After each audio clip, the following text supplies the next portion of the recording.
ఈరోజు మనం ఖమ్మం జిల్లా నేలకొండపల్లిలోని సిద్ధార్థ యోగా విద్యాలయం గురించి తెలుసుకుందాం. Welcome to our channel. Please subscribe, like and share for more good videos. Siddhartha yoga విద్యాలయం నేలకొండపల్లి, ఖమ్మం జిల్లా. డాక్టర్ రామచంద్ర గారు మరియు డాక్టర్ పద్మ గారి దంపతులు సిద్ధార్థ యోగా విద్యాలయం స్థాపించి ప్రకృతి చికిత్స ఉచితంగా చేయుచున్నారు. యోగా ఆశ్రమాన్ని ప్రకృతి ఆశ్రమంగా మార్చి గత 24 సంవత్సరాలుగా ఉచితంగా ప్రజలకు సేవ చేస్తున్నారు. ఒక రకంగా చెప్పాలంటే ఆయన ఒక ఉద్యమమే చేస్తున్నాడు అని చెప్పాలి. ఎందుకంటే ఇప్పుడు కొంతమంది బిజినెస్ కొరకు వైద్యం పేరుతో జనాలను మోసం చేస్తుంటే అలాంటి వారి బారిన పడకుండా ఇల్లే వైద్యశాల, వంటిల్లే ఔషధశాల, అమ్మే డాక్టర్ అనే నినాదంతో తన జీవితాన్ని అంకితం చేసి ప్రకృతి చికిత్సతో సేవ చేస్తూ ఎందరికో ఆరోగ్యాన్ని పంచుతున్నాడు. గత 24 సంవత్సరాలుగా ఎంతోమందికి తన గలంతో అవగాహన కల్పిస్తున్నాడు.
ఈ వీడియోని మేము జనవరి 21, 2024 నాడు తీశాము.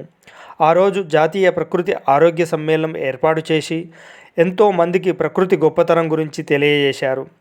ఈ కార్యక్రమానికి 3000కు పైగా ప్రకృతి ప్రేమికులు హాజరయ్యారు. మధ్యాహ్నం చక్కటి ఆర్గానిక్ భోజనం అందించారు.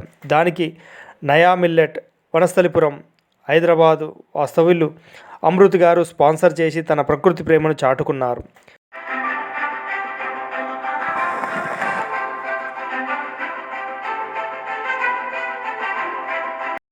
ఈ కార్యక్రమానికి ఎంతోమంది ప్రకృతి అతిథులు పాల్గొన్నారు. ఆర్గానిక్, ప్లాస్టిక్ ఫ్రీ స్టాల్స్ను ఏర్పాటు చేసి అవగాహన కల్పించారు. అదే కాకుండా ప్రకృతి చికిత్సలను అభివృద్ధి చేయడానికి ఒక యూనివర్సిటీని ఏర్పాటు చేయడానికి తలపిస్తున్నట్టు పేర్కొన్నారు. ఇప్పటికే 3 అంతస్తుల బిల్డింగ్ను ఈ ట్రైనింగ్ సెంటర్ కోసం మొదలుపెట్టారు. ఇది చాలా బృహత్తరమైన ఆలోచన. ఈ యూనివర్సిటీ బిల్డింగ్ పూర్తి కావాలంటే ఎంతో వ్యయ ప్రయాసలతో కూడుకున్నది.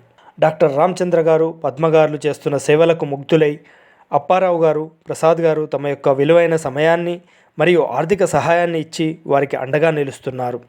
Gandhi global trust doctor Rajendra garu కూడా తనకు వెన్నెముకగా నిలబడి ఎంతో సహాయాన్ని అందిస్తున్నారు. ఇలాంటి మంచి పనికి ఎంతో ధనం ఖర్చు అవుతుంది.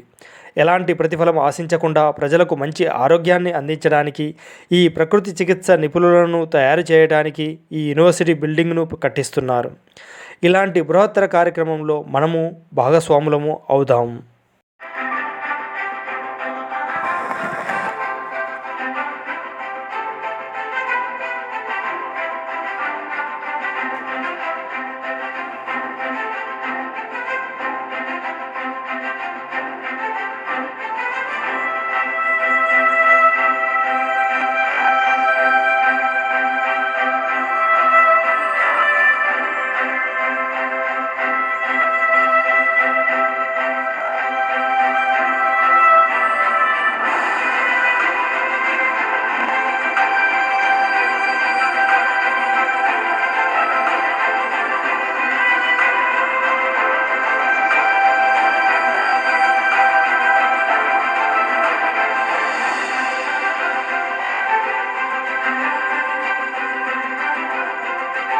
ఇది మన అందరి ఆశ్రమము.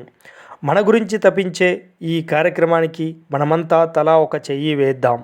అదెలాగా అంటే తలా ఒక 1000 రూపాయలు డాక్టర్ రామచంద్ర మిషన్కి డొనేషన్ రూపంలో అందజేస్తే ఆ బృహత్తర కార్యక్రమం పూర్తవుతుంది. కాబట్టి డాక్టర్ రామచంద్ర గారికి ప్రతి ఒక్కరి సహాయ సహకారాలు అందజేస్తారని ఆశిస్తున్నాను.